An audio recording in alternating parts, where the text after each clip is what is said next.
la semana, si es que terminamos hasta el día de mañana, entonces el día de lunes ya no tendríamos nada pendiente, y si no nos vamos a dedicar a ver casos clínicos. Entonces, trastornos circulatorios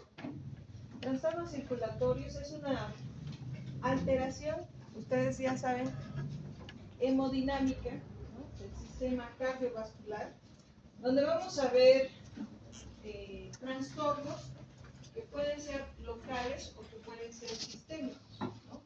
Estos trastornos locales o sistémicos se van a deber a diferentes causas. Dentro de estas tenemos que tomar en cuenta el sistema cardiovascular, donde hablamos nosotros de alteraciones cardíacas, ¿no es cierto? También podemos hablar de alteraciones vasculares que provoquen este tipo de causas, o sea, este tipo de trastornos.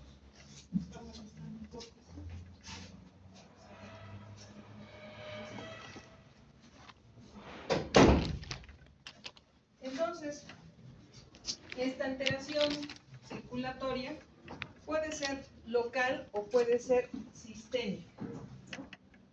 Cuando hablamos de procesos locales, ¿no es cierto?, quiere decir a una sola región afectada. Y si hablamos de procesos sistémicos y generales, vamos a ver que todo el organismo se haya afectado. ¿Cuáles son estos trastornos circulatorios? Comenzamos por la hiperemia, ¿no? La hiperemia se refiere a que hay mayor cantidad de sangre en los vasos, ¿no? Y normalmente vamos a ver una homeostasis normal en nuestro sistema, ¿no es cierto? Ya de hecho, con la ley de Frank-Starling, nuestra sangre, obviamente, la sangre venosa no se estanca ni se detiene en ningún lugar, ¿verdad? Pese a que nosotros estuviéramos sentados, parados, echados, en cualquier posición, esta no se va a estancar. Existe un flujo normal, tanto sanguíneo como arterial y venoso, ¿no? Entonces, normalmente, a través de la ley de Frank-Starling, nosotros entramos en una homeostasis, ¿no? No se detiene el flujo, se regula el volumen. Por lo tanto, uno de los factores muy importantes para este mecanismo es el corazón, y otro de los órganos muy importantes, ustedes ya saben, que es el riñón, ¿verdad? Hasta aquí no tienen nada que anotar, porque nada de esto va a entrar, es la introducción, ¿no? Nada de esto va a entrar al examen, y ustedes ya han visto fisiología, ¿verdad? Entonces, más que nadie conocen eso. No hemos entrado todavía el tema. Les voy a decir cuándo tienen que anotar, ¿ya? Bueno, entonces, las primeras alteraciones del sistema de trastornos circulatorios son cuando vemos nosotros la hiperemia y la congestión. Son las primeras, ¿no?, manifestaciones de trastornos circulatorios, la hiperemia y la congestión. Vamos a ver nosotros que aquí vamos a tener mayor cantidad de flujo sanguíneo.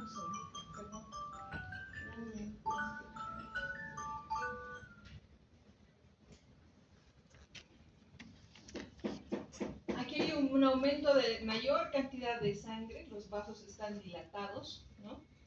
Y vamos a tener, por lo tanto, la dilatación de los vasos, que va a generar una hiperemia y a su vez una congestión. Pero vamos a ver cuáles son las diferencias entre estos dos, ¿no? Ahí sí tienen que anotar, ¿no?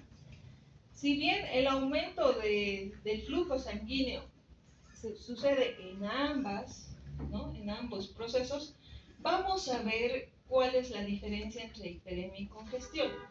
Entonces, hiperemia resulta ser un proceso activo, ¿no?, un proceso activo que se produce básicamente por arteriolas o arterias, ¿no?, donde aumenta el flujo sanguíneo. En cambio, la congestión llega a ser un proceso pasivo, donde el aumento de la sangre está sobre todo en vasos venosos o linfáticos, ¿no? Entonces, hay diferencias ahí. En la hiperemia, en cuanto a tiempo, es un proceso agudo, ¿no? En cambio, la congestión va a tener dos procesos, una fase aguda y una fase crónica de la congestión. La hiperemia suele ser de corta duración y a diferencia de la congestión, como ya hemos dicho que puede ser crónica, puede ser de larga duración, ¿no? La hiperemia puede producirse en procesos fisiológicos y patológicos y la congestión habitualmente se produce en procesos netamente patológicos. No hay congestión en procesos fisiológicos. Si la hiperemia es generalizada, ¿no? Vamos a tener en la congestión procesos localizados y generalizados. Entonces, hay diferencias significativas entre hiperemia y congestión. Esto sí va a entrar al parcial, ¿no? Entonces, en cuanto a duración, ¿cuál había sido aquel proceso que dura más tiempo? La congestión, ¿verdad? En cuanto a cuál de ellos es netamente patológico, la congestión. Bueno, tenemos que ir buscando los absolutos, ¿no? Entonces, es un proceso pasivo la congestión y de ahí vamos comenzando con la hiperemia. Bien, la hiperemia hemos dicho puede ser un proceso fisiológico o puede ser un proceso patológico. Fisiológico, ¿cuándo? Por ejemplo, en este momento, ¿cuántos hemos llegado corriendo? Bueno, varios hemos llegado corriendo, ¿verdad? Entonces, ha habido una disminución del oxígeno, ¿verdad? Más en la altura. Ha habido una disminución del oxígeno. Entonces, en esas situaciones, aumenta el flujo sanguíneo, se produce vasodilatación y esa es la hiperemia. Entonces, todos hemos llegado rojitos, ¿verdad? Rojitos, chapositos hemos llegado. Y la hiperemia es ese proceso activo inmediato, ¿no? Que se presenta sobre todo cuando hay una disminución de oxígeno. Nosotros tenemos vasoreceptores, ¿se acuerdan? Bueno, ellos detectan esa disminución del oxígeno y también cuando hay una disminución de nutrientes, ¿no? Entonces es lógico que se van a desencadenar numerosas o que van a salir numerosos compuestos para tratar de compensar, ¿no? Y son una respuesta a estas situaciones, tanto de hipoxia como disminución de nutrientes. Entonces, vamos a ver que se genera más dióxido de carbono, más ácido láctico, ¿no? Y vamos a empezar en un proceso de anoxia, ¿no? Entonces, por lo tanto, este es un proceso inmediato, regulado por el sistema nervioso. ¿Qué parte del sistema nervioso? La médula oblonga, el puente, el mesencéfalo. Todo esto se va a producir se va a producir sobre todo en organismos vivos, en cualquier organismo vivo. Entonces, parece que no fuera significativo, pero es. Por ejemplo, cuando suceden lesiones y luego el fallecimiento de una persona, las lesiones pueden ser ante-mortem o post-mortem. Vamos a botar este diario.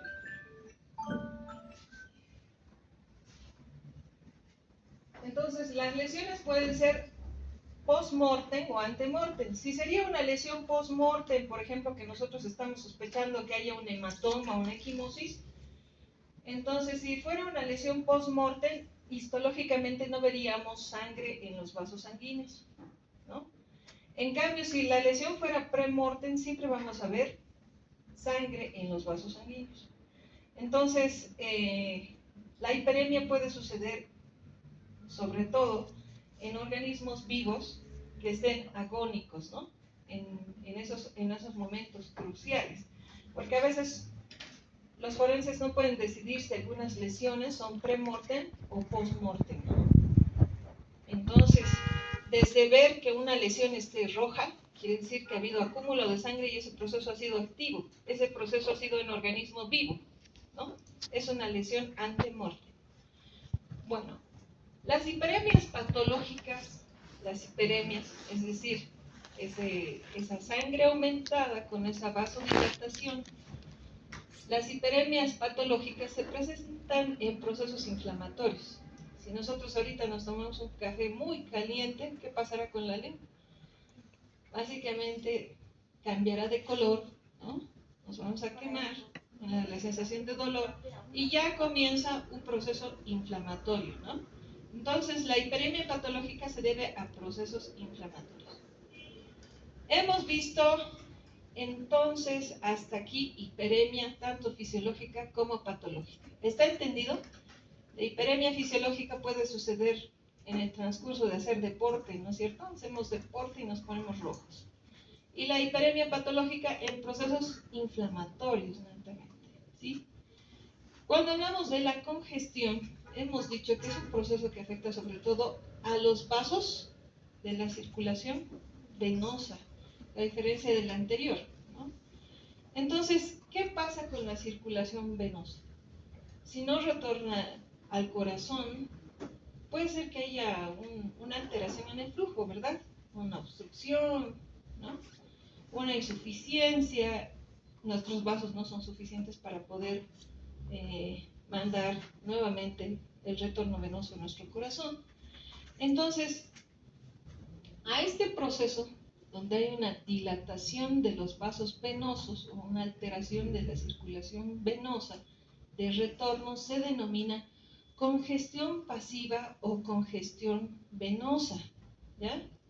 Eso no se van a olvidar, porque ustedes ya cuando son cardiólogos y no sé qué, o cirujanos cardíacos, y en patología se les informa, o son gastroenterólogos y se les informa que el hígado, ¿no?, está con una congestión pasiva, no saben qué es, ¿no? Entonces, desde aquí tienen ustedes ya que saber estos conceptos que son básicos, ¿no?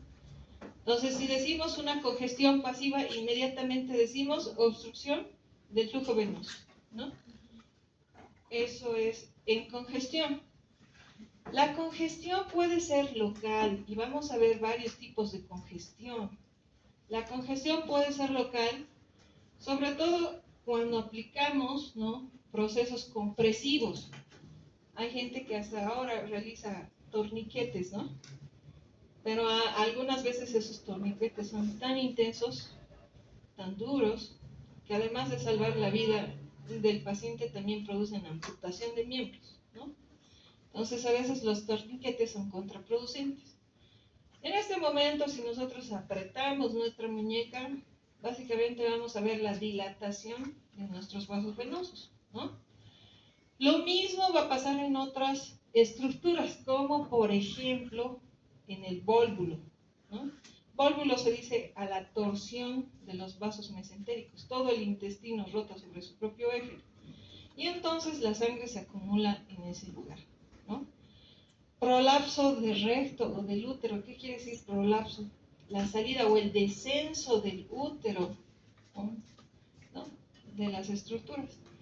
También puede ser de acuerdo, no solamente las obstrucciones que pueden depender solamente y netamente de los vasos, sino puede ser que algunos tumores, ya sean benignos o malignos, compriman los vasos adyacentes, ¿no? Compriman los vasos adyacentes.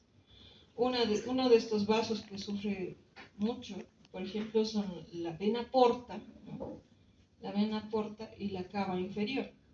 Bueno, entonces, puede ser las causas de una congestión local, puede ser que nosotros en este momento apliquemos una compresión, o puede ser tromboémbolos, ¿no? Tromboémbolos que produzcan esa congestión local. Entonces, todos esos son ejemplos, ¿no? Las causas entonces de congestión local, hemos dicho, pueden ser por compresión, ¿no es cierto?, o del intravascular, por tromboémbolos. Solo hay dos causas, ¿verdad? Entonces, si vemos aquí, ¿qué vemos? Unos vasos venosos dilatados del tobillo, ¿no? Estamos en la región, ¿no? Entonces, ¿a qué puede deberse esto? Inmediatamente nosotros recordamos, ¿no?, a la trombosis venosa superficial, ¿verdad? A trombos, ¿sí? También, obviamente, cuando hay esa congestión local hay que descartar otros procesos. Aquí, ¿qué les parece? Aunque la imagen está, creo que re mala, van a ver ustedes vasos venosos dilatados, ¿no? ¿Y quién no tiene esto con la edad? Casi la mayoría, todos tenemos, ¿verdad? Con la mayoría de los adultos mayores, todos tenemos trombosis venosa superficial, que son trombos de forma localizada, ¿no? La congestión aguda, hemos visto congestión local, la congestión aguda es aquella que va a producir o se va a producir por una lesión del endotelio vascular. Y claro, si se lesiona el endotelio vascular, ¿qué va a pasar?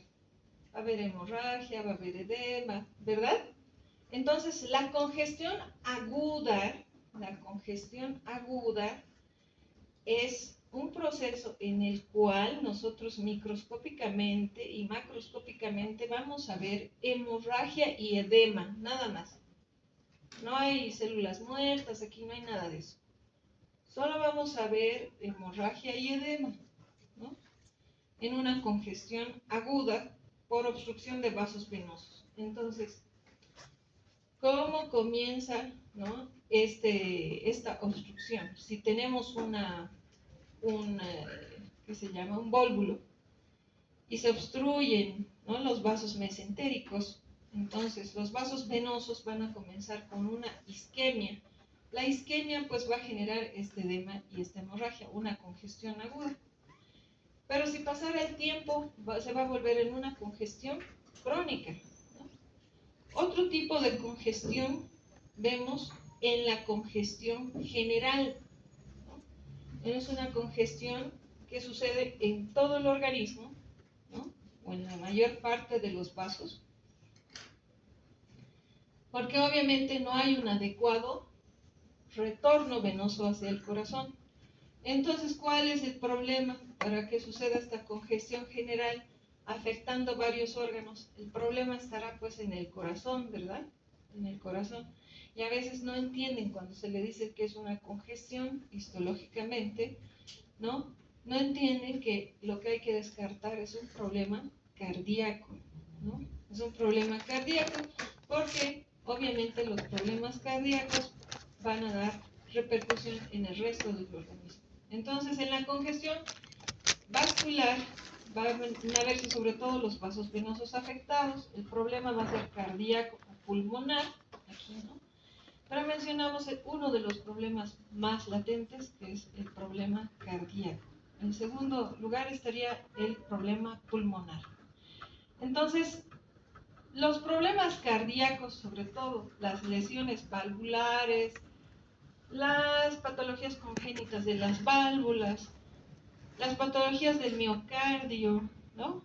Todos los defectos congénitos van a tener esta congestión a nivel de todo el organismo, ¿no? Cualquiera de las causas va a llegar a producir una insuficiencia cardíaca. Primero, el corazón lucha contra cualquier proceso obstructivo, ¿verdad? Se hipertrofia. Y una vez que se ha vencido ya la hipertrofia, porque ya no es suficiente, el corazón entonces se dilata, ¿no? Y al dilatarse se denomina ya insuficiencia cardíaca, ¿verdad? Entonces ya no es suficiente el corazón y los problemas cardíacos van a generar alteraciones a nivel sistémico.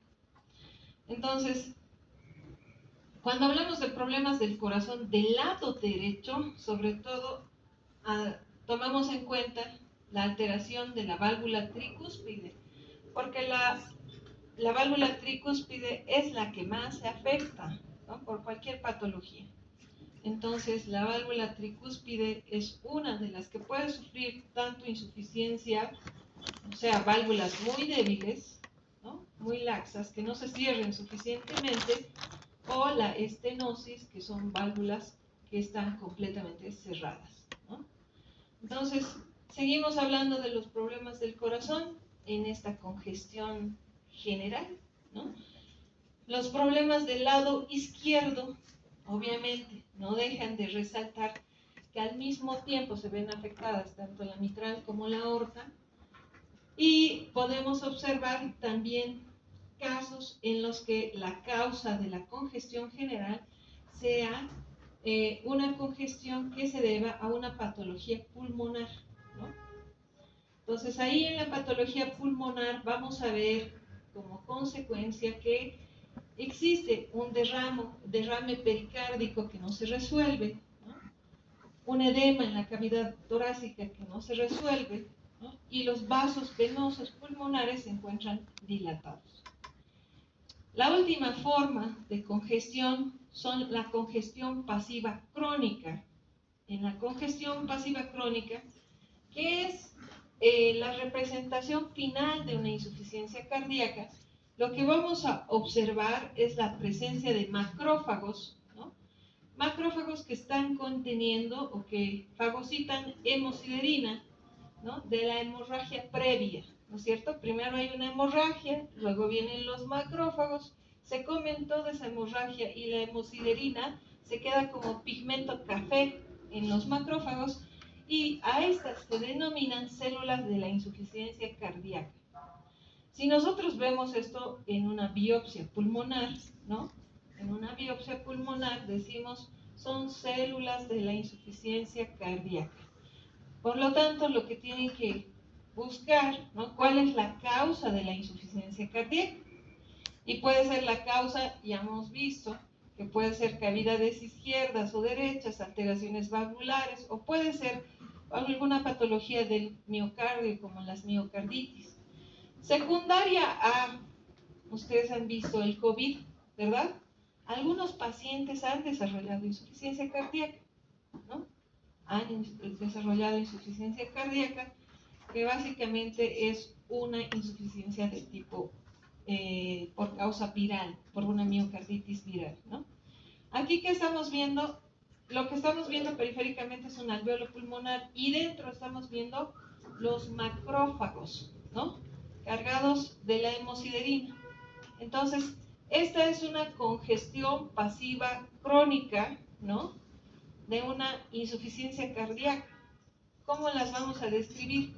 Células de la insuficiencia cardíaca, ¿verdad? Células de la insuficiencia cardíaca. Bueno, no solamente, qué pena, el hígado también se altera cuando hay una insuficiencia cardíaca, y van a ver ustedes que el hígado se presenta como en nuez moscada, ¿no? Es decir, tiene una pigmentación, ¿no? En áreas blanquecinas, ¿no? Porque no hay hemorragia, y en áreas más oscuras porque hay hemorragia, ¿no? Entonces se intercalan áreas en las donde no hay hemorragia y está normal con áreas hemorrágicas. Y parecidas a la nuez moscada se observa la macroscopía. Entonces, este es un hígado que se observa también en la insuficiencia cardíaca, ¿verdad?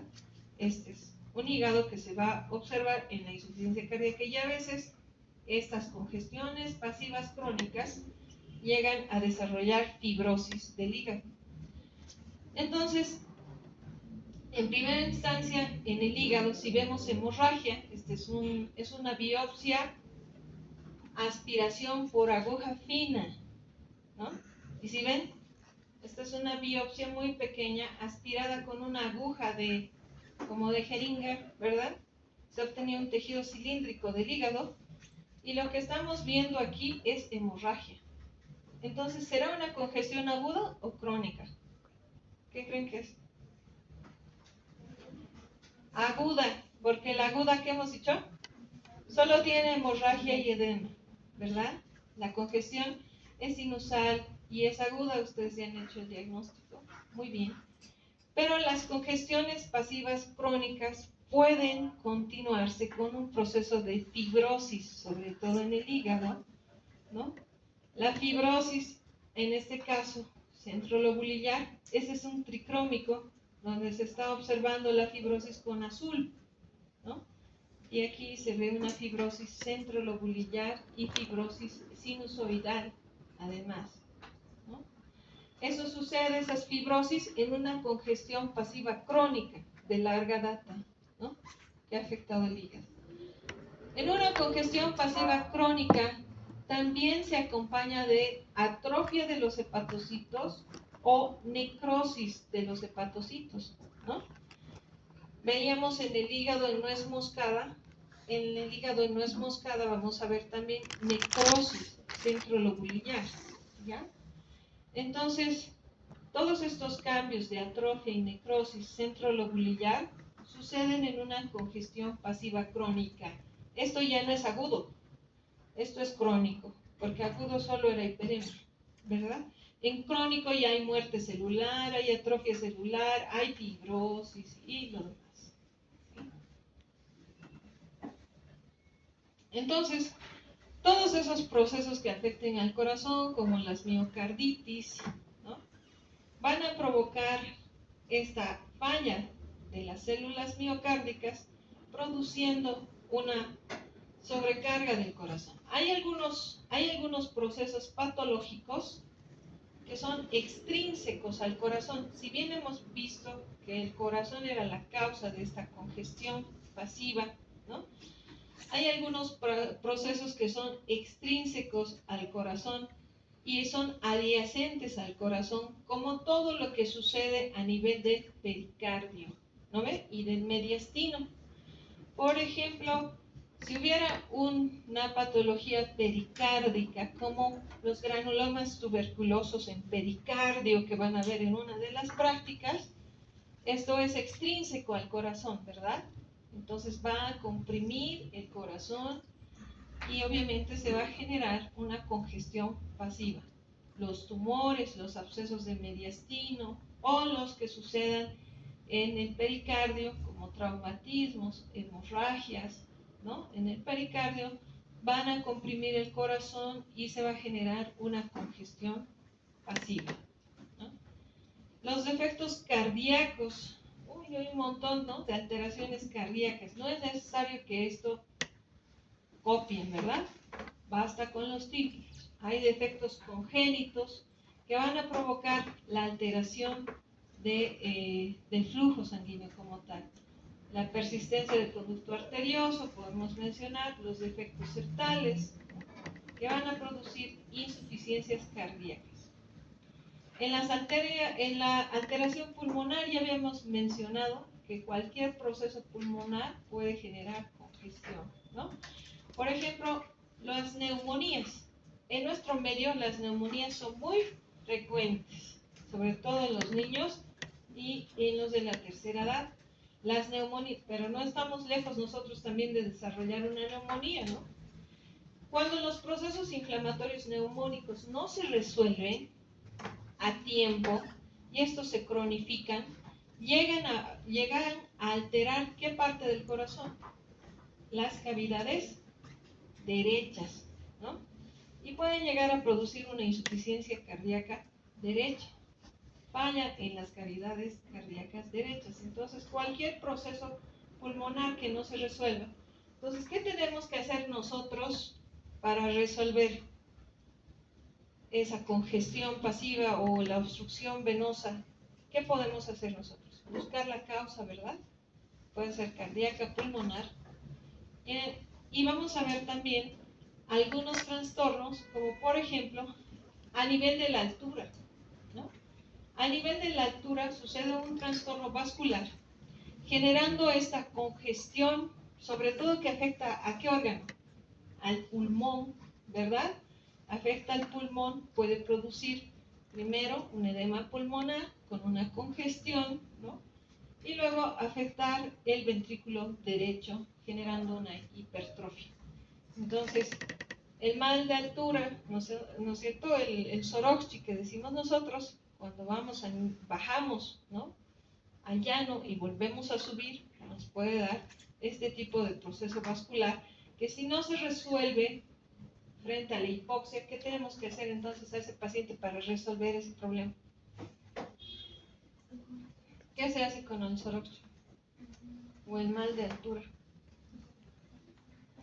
Una de las soluciones inmediatas, ¿qué es? Oxígeno, ¿verdad? Porque nos estamos muriendo sin oxígeno. Obviamente ahí va a haber edema y congestión, pero para resolver el edema y la congestión venosa debemos dar oxígeno, ¿no? Y además antiinflamatorios, ¿no? Entonces son procesos que se deben tener en cuenta. ¿El edema qué es? El edema no es nada más que el acúmulo de líquido tanto en espacios intersticiales como en cavidades. El líquido, ustedes saben que el componente sanguíneo tiene, ¿no es cierto?, un plasma. Pues es el plasma el que se acumula en el intersticio y en las cavidades. Eso es así, ¿verdad? Es el acúmulo de líquido. También otro concepto también es la extravasación del plasma en el intersticio, ¿no? Estos pueden ser trasudado o exudado, dependiendo de la cantidad de proteínas. En su examen práctico, para todos los grupos, seguramente les van a decir cuál es la diferencia entre trasudado y exudado, ¿verdad? ¿Cuál es la densidad? Para hacerles memorizar. ¿Cuál es la cantidad de glucosa? ¿Verdad? Entonces, ¿y cuáles son los componentes celulares? Por ejemplo, en un trasudado, ¿cómo es el plasma? Ahora están poniendo plasma rico en plaquetas, no sé, ¿no? ¿Verdad? El plasma lo que se saca es a través de un centrifugado, ¿verdad? Se centrifuga y se trata sobre todo de recoger todo lo que es el suero como tal. El suero, cuando le ponen suero a una persona, ¿de qué color es? No tiene color, ¿no ven? Es traslúcido. El suero, ¿de qué color es? Es como, ¿de qué color son las mangas del chaleco de Napoleón? Es traslúcido el suero, ¿verdad? No tiene color. Ese es trasudado. Trasudado. Ahí no va a haber componentes celulares, no hay células, ¿verdad? No hay células. Entonces, no hay células inflamatorias, no hay proteínas. En cambio, a diferencia del exudado, el exudado tiene células inflamatorias, tiene proteínas, tiene alteración de la glucosa, todo se eleva, la densidad también se eleva, ¿no? En el exudado sucede un cambio, ¿no?, sobre todo de origen inflamatorio. ¿Ya? El exudado ya tiene color. ¿Conocen qué color es la mayonesa? Amarillo, ¿verdad? ¿De qué color es la leche? Blanco, ¿verdad? Cuando ya tiene color, ¿de qué color es la sangre? Rojo, ¿verdad? Cuando ya tiene color, ya es exudado. Cuando el líquido ya tiene color. ¿Por qué se les menciona esto? Porque cuando se hace una punción pleural y se obtiene, ¿no? Con una jeringa se aspira y se obtiene el líquido pleural, lo que primero vemos es el color, ¿verdad? Si tiene color, es exudado y probablemente sea inflamatorio, seguro, 100%. Pero si es trasudado, puede ser un trastorno hemodinámico, ¿verdad? Entonces, el edema. En el aspecto, cuando decimos edema, hemos dicho que hay acúmulo de líquido, ¿verdad? Hay acúmulo de líquido. Entonces, macroscópicamente, vamos a ver órganos que han perdido su forma. Se han agrandado, órganos muy grandes. Cuando se hace la apertura del tórax, lo que se observa primero es el corazón, ¿verdad? Y luego los pulmones. Pero si vemos la apertura del tórax en una autopsia y vemos primero los pulmones, ¿qué quiere decir? Que hay edema pulmonar. Entonces, todo órgano que se llega a agrandar es o puede ser un edema pulmonar. Entonces, el tejido edematoso aumenta de grosor, volumen, peso, es más pesado porque hay agua, ¿no? Hay agua, hay trasudado.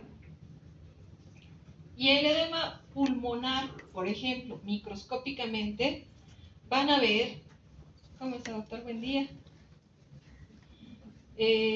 el edema pulmonar van a ver como un área, ¿no?, espumosa rosada en los alvéolos, en los bronquios y en la tráquea. Cuando los pacientes se mueren ahogados, ¿no?, ¿qué pasa? Ya no hay aire en los pulmones, ¿verdad? ¿Qué es lo que se traga? Agua. Se produce un edema interno, internamente, hay agua en los pulmones, y lo que primero va a salir por la boca en un ahogado, ¿qué es? Agua, ¿no? Bueno, es básicamente un aumento del líquido. El edema puede ser local, puede ser generalizado. El edema local, como en este miembro inferior, estamos viendo un aumento de volumen, vean, a diferencia uno del otro pie, hay un aumento de volumen, ¿verdad? Ese es edema, ¿sí? Si además hay color, ¿qué hemos dicho? Proceso inflamatorio.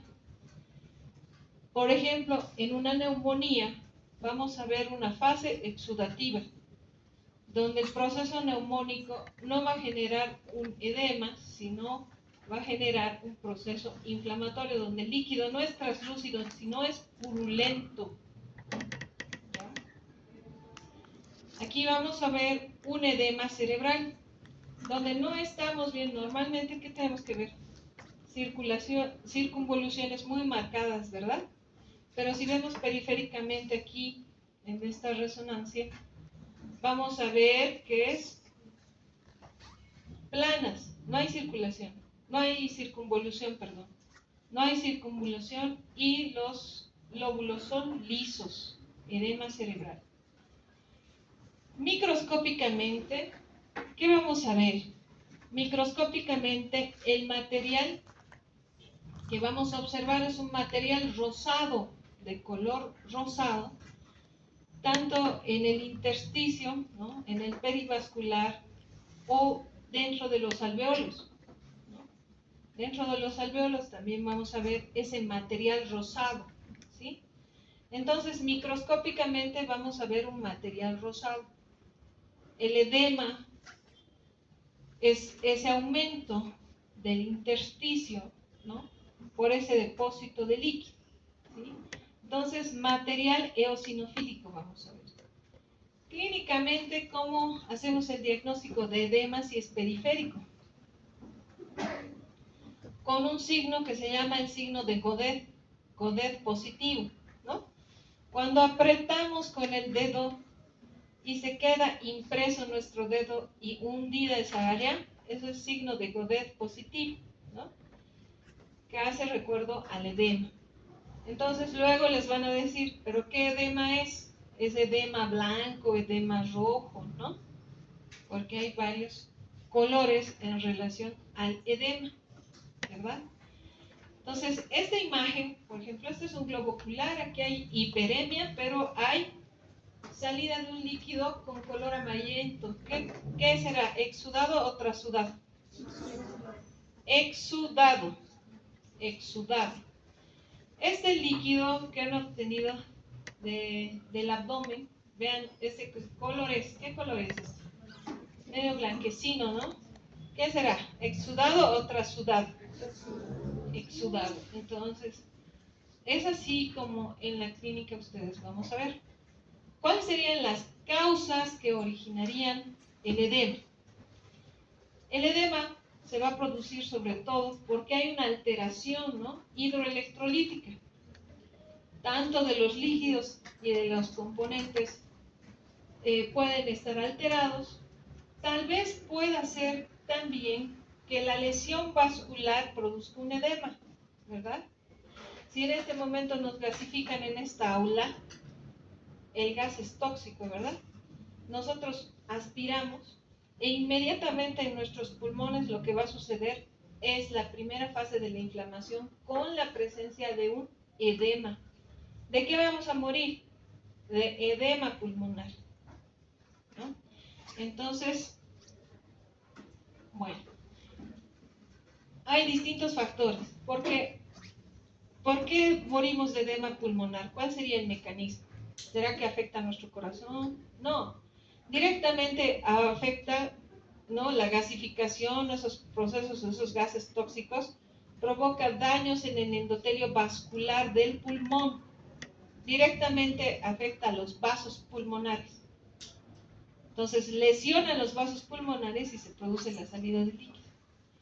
Entonces todas estas presiones que ustedes han visto, tanto hidrostáticas como coloidosmóticas del intersticio, no es necesario que copien porque todo esto es fisiología, ¿no? Entonces, todo del intersticio y del intravascular con esa alteración hemodinámica de presiones es una de las causas de edema. Otra de las causas de edema que habitualmente produce un exudado, pero blanco en este caso, se debe a una obstrucción linfática. La obstrucción linfática puede deberse por procesos de tumores. No hay trabajo. Sí, eso les voy a mencionar. Entonces, la obstrucción linfática, ¿no?, se produce por tumores, por compresión, ¿no?, o por en el intravascular, por algunos parásitos, ¿no?, que van a producir este tipo de dilatación linfática. Entonces, el edema también puede ser linfático, ¿no? El edema puede ser linfático. Un edema blanco, un edema frío, ¿no? Por ejemplo, la elefantiasis o la Buchereria bancrofti, ¿no? Algunos tumores que produzcan obstrucción de la vía linfática van a producir un edema linfático. ¿De qué color es la linfa? El líquido linfático, ¿de qué color es? Blanco. El líquido es blanco, ¿no es cierto? Entonces el líquido va a ser blanco, producto de un edema linfático. ¿Ya? Vamos a ver nosotros que puede entonces generarse por ese trastorno hemodinámico, ¿no?, secundario no solamente a problemas del corazón, sino secundario a problemas del riñón. Pacientes con insuficiencia renal, con nefritis intersticial, lo que peor manejan son los líquidos, ¿verdad? Porque ellos retienen más sodio, ¿verdad? Entonces hay una alteración por causa renal. También hemos dicho que puede verse daño en el endotelio vascular, ¿no? El daño en el endotelio vascular puede deberse a eso de la gasificación que hemos hablado. Puede ser toxinas bacterianas, puede ser procesos alérgicos. ¿Cuántos de ustedes tienen alergia a algo, al polvo, al polen, no sé? Ya nacemos alérgicos, ¿verdad? Tenemos alergia al mundo. Bueno, entonces tenemos algún tipo de alergia que eso altera la pared vascular y de esa manera se produce el edema, ¿sí? Entonces, las alergias también. Vean ustedes cómo se da una denominación cuando se produce el edema en ciertos lugares. La anasarca. ¿Qué es la anasarca? Es un edema del tejido celular subcutáneo. ¿Y en dónde no tenemos tejido celular subcutáneo? Todos tenemos eso, ¿verdad? Delgado, grueso, lo que sea, pero tenemos tejido celular subcutáneo y el edema es generalizado, pues, en todo el cuerpo. Entonces, cuando vemos a un paciente hinchado desde la cabeza hasta los pies, inmediatamente decimos, es una anasarca. El paciente está encharcado, así van a escuchar hablar. Está encharcado porque está lleno de agua, ¿no? Bueno, hay otros como el derrame peritoneal, también se dice derrame peritoneal, o hidroperitoneo, que es el concepto más adecuado, hidroperitoneo, cuando hay líquido en la cavidad peritoneal. Y si hay en la cavidad torácica, hidrotórax, ¿no? En la cavidad torácica. Pero si hay edema en el pulmón, ¿cómo se llama? Edema pulmonar o derrame pulmonar, ¿no? No es lo mismo. También tenemos hidropericardio cuando hay derrame en la cavidad pericárdica, hidrocele cuando sucede en la túnica vaginal, ¿no? O del escroto, hidrocefalia cuando se observa en la cavidad craneal, ¿no ve? Sobre todo alterando las meninges y el sistema ventricular. Otro proceso, ya hemos pasado el edema, ustedes van a revisar en la siguiente, vamos a traer casos de edemas, así que espero que reconozcan, porque hemos dicho, hay blancos, hay rojos, hay calientes, hay fríos, hemos mencionado, ¿no? ¿Y a qué se deberá? Bueno, aquí estamos viendo otro capítulo de trastornos vasculares. Joana, por favor, en 4 minutos tenemos que terminar, ¿no? Se trata de la hemorragia. ¿Qué es la hemorragia? Bueno, la hemorragia es la salida de sangre, ¿no?, de los vasos a una cavidad o a un espacio tisular, ¿no? Es la salida de sangre. ¿Quién no ha tenido una hemorragia? La salida de sangre entonces al exterior o hacia una cavidad, ese acúmulo, bueno, esa salida es la hemorragia. Pero si vemos, puede salir sangre en diferentes cavidades y puede salir sangre al exterior. La hemorragia nasal, la expulsión por la nariz, se llama epistaxis. La hemorragia en los vómitos, ¿no?, en los vómitos de contenido alimentario, hematemesis. La sangre acumulada en la túnica vaginal, ¿no?, por debajo del escroto, hematocele. La sangre en la orina, hematuria. La sangre en el pericardio, hemopericardio. Hemoperitoneo, cuando está en la cavidad peritoneal. Hemoptisis, cuando la sangre es con la expulsión de la tos, ¿no es cierto? Hematosalpinx, cuando sucede en las trompas de falopio, ¿no?, o en los oviductos.